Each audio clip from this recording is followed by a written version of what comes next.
ఎక్కడెక్కడెక్కడని దిక్కులను తిరిగితే నిన్ను నువ్వు చూడగలవా?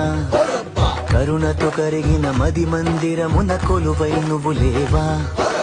అక్కడక్కడక్కడని నీలి నింగి తడిమితే నిన్ను నువ్వు తాకగలవా? చెలిమిని పంచగా చాచిన చేయివైతే దైవం నీవు కావా? ఎక్కడెక్కడెక్కడని దిక్కులను తిరిగితే నిన్ను నువ్వు చూడగలవా? కరుణతో కరిగిన మది మందిరమున కొలువై నువ్వు లేవా? అక్కడక్కడక్కడని నీలి నింగి తడిమితే నిన్ను నువ్వు తాకగలవా?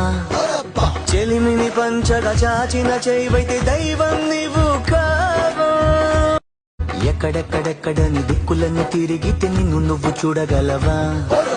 కరుణతో కరిగిన మది మందిరమున కొలువై నువ్వు లేవా? అక్కడక్కడక్కడని నీలి నింగి తడిమితే నిన్ను నువ్వు తాకగలవా? చెలిమిని పంచగా చాచిన చేయివైతే దైవం నీవు